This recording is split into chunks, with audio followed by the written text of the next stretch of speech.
The busiest man in college football. Listen, Stanford Steve, you're where now? I'm in Scottsdale, Arizona, getting ready for the Fiesta Bowl tomorrow. How do I get your job? I don't know. Start as a janitor at ESPN Radio and try to work my way up.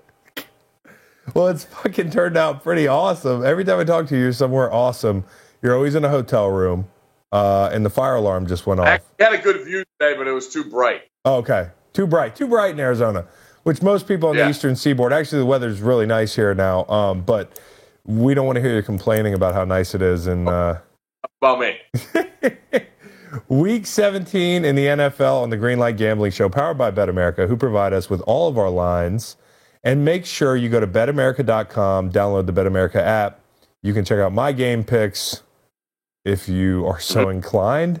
And you can bet on my long shots. Lots going on at betamerica.com, and I'm thrilled to have them involved every week as me and my buddy Steve break it down. So who do you like real quick in the Party Bowl is what I'm calling it, the Fiesta Bowl? In the Party Bowl? The Orange Bowl? Well, oh, wait. No, I'm talking about the Fiesta Bowl. Oh, okay. Yeah, which is loosely translated to the Party Bowl. Got it. Which I think you'll be doing out there. I'm not. How many languages you know? More than me. I know a little bit of like 4. But I'm not I don't count them as languages I know. All right. It's a tough one, Chris. I was actually, Felica and I do a podcast together, the Bear from College Game Day, you know him. And we were saying, how many points wins this game? Yeah. And I think it's 31, but I could also see like 34, 31, which means that would go over. So the over-under number is 62 right now. I feel like that's a perfect number. I just can't stop thinking about, we spent this whole year, all right, talking about Ohio State's the most balanced team, all right, Ohio State's the most complete team. And they didn't lose. Right. They met every challenge, and now they're an underdog to Clemson. Right. Like it just doesn't make any sense. Is Clemson is it that easy? Like the ACC, like I'm not, no offense to you, it's all good. No, it's all good. You know the road, but Ohio State's got some guys on there that I think can make Clemson sweat a little bit, and I figure Day's a good enough offensive coordinator. I still say you got to find a way to run the ball against Clemson when they have all those hybrid guys off the line of scrimmage. You got to find a way to run the ball. So I'm starting to lean Ohio State. I know Clemson's this run Dabo's on is a historic moment and run for them in the 150 years of college football. Right. But I just feel like Ohio State. I like Ryan Day as a play caller way better than when things run under Urban. So the one thing that does worry me is Fields said he's 85%. That's not good. Yeah, no, 85. You say you're 85, you're probably like 65. Yeah. Just as a player. And you know how that is. If you put a percentage on something, you're already in the shitter there. Also, he's like, talk about the run game. He's a part of he's got to be one of the guys who runs the ball. And I do like Clemson, although I will concede that the ACC competition has been poor. By the way, season totals, I am 32 and 22 overall. Stanford Steve is 24 and 29 and 1. Listen, I don't think that makes me better. I'm just better right now. Last week I was 1 and 2 in college, 2 and 1 in pro. Steve was 0 and 3 in college and 3 and 0 in the pros. So pretty fucking weird. Wow. Okay. Yeah. Was that correct? Yeah, I believe so. For you, that's totally off-brand. So this is Crazyville. Before I had Washington, though. Yeah. Oh, no, you had Washington. You stole them from me because you had a better record. That's right. I did have Washington. But I arrived at that on my own, and they beat the shit out of them. So we'll go back and forth this week. Steve, why don't you start us off with your first pro pick? And all the lines, by the way, are powered by BetAmerica. Absolutely. And I'm going to go. We were talking about things being that easy. I think the Giants cover, if not beat the Eagles this week. I understand, the momentum the Eagles have and the win streak that they're on, but weird shit happens in the NFC East. What was it? 2 weeks ago, Scott and I were on after Monday Night Football, and the Eagles needed a perfect fourth quarter and overtime to beat the Giants with Eli. I know. The Giants got good receivers. They got stuff to play with Daniel Jones. I can't stand the Eagles secondary. I still don't, I still can't get out of my mind that game plan from the Cowboys last week. So I'm going to take the Giants there plus the points. Listen, I don't hate that because everybody's been getting well against the Cowboys. So I think everybody comes out of the Cowboys games like, we beat this great team, as if we're not watching the season unfold. So for the Eagles, though, that was a huge win at home relative to the depletion of that roster. The Giants, man, they are a tough out at home for the Eagles the past few years. I mean, 18, we beat them up pretty good, but 17, that was a 31-29 win. That we needed a lot to happen for us to win that game. And Nick Foles was in. That was a Super Bowl year. I think with Saquon getting healthy off the high ankle, if anybody's had a high ankle knows it takes a while. And then the offensive explosion. It seems like they like Shermer. It's going to be a tight ball game, and the Eagles should be worried. Which is fine. That's not a slight. They should just be worried. I got Chicago, Minnesota. Not only do I like Chicago here, because Minnesota has nothing to play for, and I don't know what the status of Dalvin Cook is. Do we know if he's in or out? But why would you play him? That's the whole point. So I don't think he plays, and we saw what Kirk is like without Dalvin. We said that all year long. Kirk needs Dalvin. He needs time. Play action's got to get going. He needs to be protected. None of those things happened Monday night. I like the under, though, especially because you've got Chicago and Minnesota, two teams who can't score anyways. You look at the first game they played, that was Kirk Cousins' rock bottom.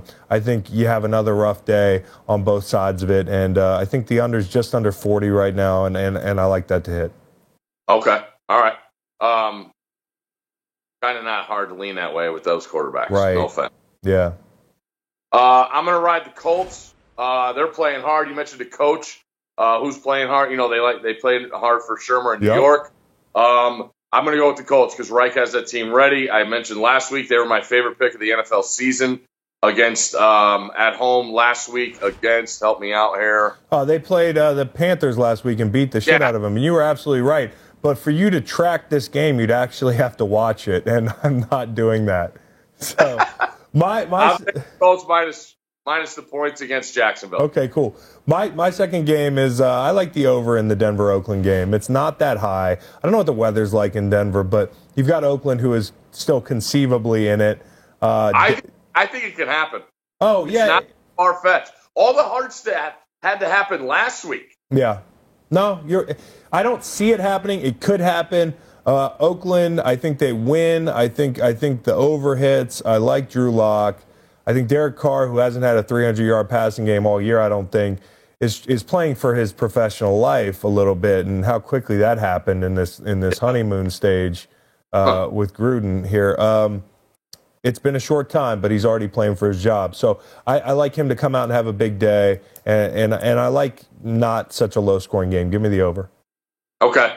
Oakland's a tough team to figure out, but go for it. No, I mean, and that's the thing. I mean, they beat Jacksonville they lose to Jacksonville, but they're beating them like 13-6. And it's they lost to the Jets. Yeah, they lost to the Jets. But what you could Cowboys, Raiders, and Steelers out of the playoffs. The Jets. What you could also do, the Jets, man, they're going to be good before you know it. I'm telling you. Hot take for 2020. I don't know if they can overcome. I'm not shitting on anybody here. This is a gambling show. My third pick is I'm gonna ride 2 weeks in a row. I've rode with the Titans, and they have been 0-2 the last 2 weeks against the spread. But I think this is a different game. You get a healthy Derrick Henry. You know, he wasn't healthy the first time around. And listen, that game they lost to Houston. They played terrible in the first half.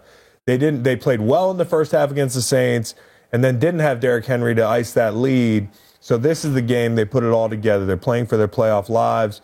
You know, Houston, I think they're in anyways, but Tennessee's the more motivated team. Okay. I'm going to go with a pick that makes no sense because they don't have a roster, but I'm never going against Russell Wilson at home, so I'll take the Seahawks at home. Plus, it's more than a field goal now. He just figures it out. He's a freaking wizard, man. So Niners defense has showed some holes. The problem is the Niners, I think, of all the teams in the playoffs, really need this bye week.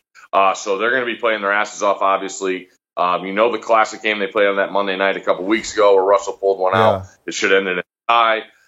So I'm going to just take Russell Wilson here and just rely on him figuring out because he always does. Had they played for the tie, they wouldn't be in this position. The worst guys to bet against in the sport. No doubt about it. and they've won 10 of their last 11, I think, against the Niners. And week 17 with a lot on the line, you're going to see a different team than you saw at that field with Arizona coming to town. It's just going to be a different atmosphere. Clowney's going to come back. He's absolutely playing. It's going to be a hell of a ball game, and I think people are counting the Hawks out, and they shouldn't. Reminder to head over to Bet America and play the Bet America free play Gridiron Millions game. If you haven't done it yet, it's easy. You win $1 million. You just have to pick the spread, the over and under on 12 NFL games. So 24 picks total. You get them all correct, you get $1 million, and everybody can use that after the holidays. You ain't kidding. And if you played last week, you probably didn't win because I didn't hear about it. But this week is the week. College picks. Let's get to Steve's first pick, because this is where you shine. Although last week you weren't so good, I think you're going to have a big rebound week. Yeah, you stole my picks. Anyway, I did. Well, no, really. I texted you. I said Washington. You said, I like Washington too, and you volunteered that I get Washington. Because I'm a good guy. It's the holiday season. Oh, well. Could have not mentioned that we had an 0-3 week, first one of the year. Golly. Jeez. All right. I'm going to go to the lesser bowl games, Chris. So I'm going to go Louisville, Kansas State, and Kentucky. Ooh, Louisville, Kansas State, and Kentucky. Okay. Yep. I like Oklahoma closing the gap late. I think that we just predicted this. Back door's always open. Yeah, we just talked about it on the show. I think it could easily be like a 43-31 game. And LSU's had trouble. LSU's had trouble kind of managing that tempo kind of comeback situation that they find themselves giving teams all the time. Like, teams are always, it seems like, trying to battle back against them big leads, and they haven't always been great. I think about the Ole Miss game off the top of my head, but I think it's one of those situations where it's a 3-touchdown game at some point, and then they backdoor cover, as you said. So what was your first pick, your most confident? I like Louisville, Kansas. Mississippi State had a fight in practice the other day. Somebody punched the quarterback in the face. It looks like he's not playing up. I don't like what's going on there. Yeah, so it's Louisville, Kentucky, and Kansas State I like because that coaching staff came from North Dakota State, and they've seen option at the FCS level. So right. I don't think that Navy can catch them off guard. And they got bigger, more talented linemen up front, and they can rotate guys, which I think really hurts teams in the American Conference that play against Navy every year. They just don't have the big dogs up front. So I like Kansas State to win an exciting game. Nice. Okay. Well, I'm taking my notes for my own personal reasons here, because I think you're going to have a big bounce back week, and I want to get a piece of that pie. So I like Iowa. Listen, if they, yes. I've seen their defense. Listen, you've got Utah in the Pac-12, but Iowa's well coached. That coach has been there forever. He knows what he's doing. They're going to be focused, locked in, and I think it's strength meets finesse, and that's the way I look at it. It's very indicative of the way you think about the two conferences. I think Iowa plays their strength. I think if they can keep the points, at around 20, they've been damn near unbeatable this year, and I think they will. So I like Iowa, and then finally I got to ride with UVA, and this is different. I know I rode with them against Clemson, but that was a bit more of a prayer. I actually think we're going to make this a really good ball game. We might win it, but again, we're in the Orange Bowl, getting about 2 touchdowns. I like that a lot, especially if it doesn't move. That's a lot of cushion, and I think we'll move the ball offensively. We moved the ball early in the Clemson game. The problem was we couldn't stop them, and we couldn't keep pace. I think the gap, for our beat-up defensive backfield gets a little smaller against Florida at the skill position. So, although a really good football team, I think we can keep that thing close and maybe win it. Makes sense. I mean, the thing with Florida is people are used to them not having a good offense. This year, they have a good offense. Yeah. They got playmakers. They got game breakers on the outside. So, in the last decade where they've struggled with getting guys to football and scoring points, they have those guys this year. Going back to Virginia, I'm going to connect the dots real quick with Virginia. The reason I like Kentucky is because you saw Virginia Tech in person, and you saw Perkins run all over Virginia Tech. Yeah. Kentucky, all they do is quarterback run. Yes. So I like Kentucky in that game. Okay. Again, taking my notes. Defense is better than Virginia's. And by the way, my single long shot, my long shot of the week is the Skins at plus 395 to win in Dallas. I'm not saying it's gonna happen, but if you're gonna get a little weird this weekend, get weird with Washington, because Dallas, again, we've seen this movie enough times. They're a team that will internally combust, and after that loss last week, listen, it's going to be one big play, one McLaurin long touchdown in the first half, anything like that. The Cowboys down at halftime, they haven't won a game this year when they've been down at halftime. So keep an eye on the first half. If they're down at the half, it could get really ugly. I totally agree. You can find my long shots by heading to the Super Odds section of Bet America. Those lines, all of our lines, powered by Bet America, sponsor of this great program. Head over to BetAmerica.com, download the Bet America app, and let's get paid. Thank you, Steve. Thank you to everybody listening. We'll see you next week when hopefully we're Orange Bowl champions and you get out of the desert alive. I got to catch a flight to Florida, so I got to go. Oh. Okay, let's go. I'll see you on FaceTime. Let's fucking go. Go Hoos.